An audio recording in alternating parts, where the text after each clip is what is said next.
Yung mga games niya po, ito yung DG Plus, Arena Plus, Bingo Plus. Ito po yata yung nag-sponsor nung isang concert. Ngayon lang, pati po ako ay kanyang idinawit. Nagpapatawa po siya. Nakita niya yung dating Senador Grace po na nagtatawa. Natawa po at siguro naging successful siya. Napatawa niya si Senador Grace po. Bigla ba niya naman sinabi, tingnan niyo yung mukha ni Marcoleta kung matatawa kayo. Napakawalang hiya nung tao na yun, Mr. Chair. Salamat po, Mr. Chair. Ako po ay miyembro ng Iglesia ni Cristo, kaya kapag ako po ay nagsugal, matitiwalag po ako. Kaya alam na po ninyo kung anong posisyon ko dito. Kaya lang, bago po natin gawin ang dapat gawin, gusto ko malaman kung gaano tayo kahanda. Halimbawa, total ban. No, total ban ang ating napag-usapan. Gaano tayo kaseryoso? Kasi po, kunwari, yung online gambling platforms, naisara nating lahat. Eh, paano yung waiting? Ako po, grade 1 pa lang ako, may waiting na sa amin. Hanggang ngayon, nandun pa rin po. So, nagsasara tayo, pero bukas tayo sa iba. So, baka mamaya sabihin ng tao, hindi man totoo yung pinagsasabi ng mga senador na ito. Gusto ko po, seryosohan. Gaano po tayo kaseryoso na gawin natin lahat to? Kasi po, tingnan ninyo, sa public administration, meron po tayong mga key principles in public policy. Ang nakaakma pong key principle in public policy sa ganitong klaseng suliranin, yung pong tinatawag nilang Pareto efficiency. Minsan tinatawag pa rin itong Pareto optimality. Ano po ibig sabihin nun? It describes a situation where a state is supposed to allocate resources in a way that makes it impossible to make one very happy, but also making the other very, very sad. Tingnan po ninyo, in accordance with the charter and the governing board of the PAGCOR, yung earnings are distributed as follows. 5% of winning goes to BIR, that's franchise tax. 50% of the 90% balance goes to the National Treasury as national government mandated income share. Cities hosting PAGCOR casinos are given fixed amount for their respective community projects. Ito po yung pang corporate income tax. 5% of the balance after the franchise tax and national government mandated income share goes to the Philippine Sports Commission for the country's sports development programs. 1% of net income goes to the Board of Claims. Dangerous Drugs Board, 5 million a month. It provides funds for the implementation of comprehensive dangerous drugs, for the establishment, maintenance, operation of drug rehabilitation centers, and the Sports Incentives and Benefits Act. PAGCOR is also in coordination with the Department of Energy, ay ini-implement po nila yung RA 9153 or the Renewable Energy Act of 2008. Patas mo yata ito, Senator Subiri. A funding which will be sourced from 15% of PAGCOR's annual net income. Remaining balance of PAGCOR's income is remitted to the social fund to sustain the priority projects of the Office of the President. 50% of the national government share from PAGCOR's gaming income shall be transferred to PhilHealth to fund the Universal Healthcare Center. Paano po ngayon yan? Napakaraming tatamaan ngayon. Paano natin sasagutin ngayon ng biglaan sa ating mga kababayan to? Nang hindi tayo pagsususpetsahan na gagaling-galingan ng mga senador na ito, pero baka wala rin magawa. Gusto nating iban talaga. Ako po, number 1, gusto ko rin iban yan. But let's face it, bakit po naging salot ito, sabi ng ating chairman? Gaano kalaki yung salot? Bakit lumaki yung salot? Anong ginagawa ng PAGCOR?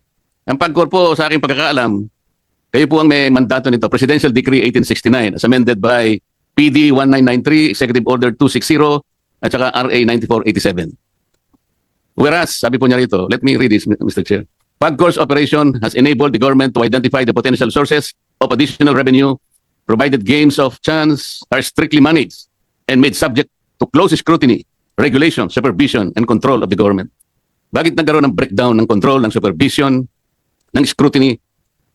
Bakit sa ngayon sa mga nagsipagsalita ng mga kasama ko ay lumala ng lumala and we're facing a social ogre siguro? Ano pong ginagawa ng DICT, for example? Kayo po ay magbabantay din dito. So ito po lahat pag-usapan muna natin. Sino-sino po ba ang may-ari ng mga online game platforms? Siguro po kailangan isubmit sa atin ng PAGCOR. Sino po yung malalaki talaga? Halimbawa po, sino ang may-ari ng AB Leisure Exponent Inc.? Sino yung may-ari ng Gabin Ventures Inc., GVI? Sino yung may-ari ng Playmate Leisure Solutions Corporation? Sino may-ari ng PhilWeb Corporation? 4 lang po yung babanggitin ko. I was informed that these 4 online gaming operators corner more than 80% of the entire market for this gambling operation. Sino po itong mga lalaki? Kilala ko po lahat ito, kaya lang gusto ko marinig sa PAGCOR. Isasubmit nyo po ba sa komite kung sino-sino ang may-ari ng mga gaming platforms na ito?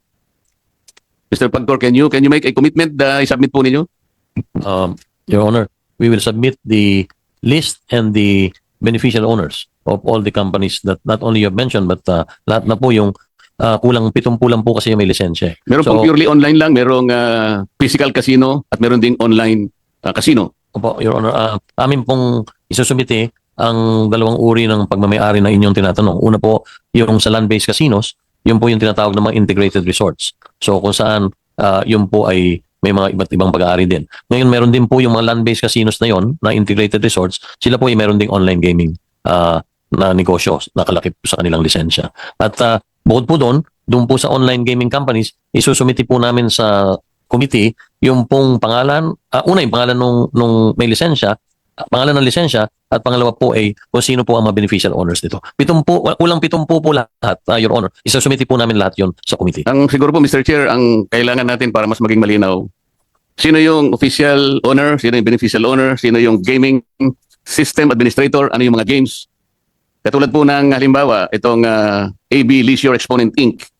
Yung mga games niya po, ito yung DG Plus, Arena Plus, Bingo Plus. Ito po yata yung nag-sponsor nung isang concert. Ngayon lang, pati po ako ay kanyang idinawit. Nagpapatawa po siya. Nakita niya yung dating Senador Grace po na nagtatawa. Natawa po at siguro naging successful siya. Napatawa niya si Senador Grace po. Bigla ba niya naman sinabi, tingnan niyo yung mukha ni Marcoleta kung matatawa kayo. Napakawalang hiya nung tao na yun, Mr. Chair. Ayaw ko na pong patuksin siya. Ang nag-sponsor po yung DG Plus. Kaya po lumalaki po eh. Gumagamit po sila ng ganong klaseng mga sikat na mga tao. So, alam ko po malaking pag-uusap ito, Mr. Chair. At alam ko, I think the PAGCOR and the DICT will be struggling to reinvent themselves kung paano ma-address ito. Halimbawa, mapag-usapan natin total ban. Paano kaya ang gagawin nila? Sa ngayon pa lang, Mr. Chair, I would suggest, kung nandito po yung representative ng BSP, na silang nagre-regulate po ng mga e-wallets. I believe, Mr. Chair, the BSP should issue a suspension order to e-wallet platforms to deny links to all these online game platforms para wala na pag-uusapan. Can the BSP do that? Good morning, Mr. Chair, Your Honor. Yes, as the Monetary Board of the Bangko Sentral ng Pilipinas has approved our policy that we direct the BSP supervised institutions to take down and remove all icons and links redirecting to online gambling sites. Sa temporary measure, sir, para po kahit pa paano may magawa na tayo. Let me interrupt Senator Marcoleta. Let us allow the agencies to present their opening statement first before taking any questions kasi hindi po tayo matatapos pag magiging question and answer. We'll just give you the opportunity, Senator Marcoleta, to deliver your opening statement. We can come back and we will be allowing every senators here to ask questions later para lahat po ng resource persons natin ma-accommodate po natin. Thank you, Senator Marcoleta.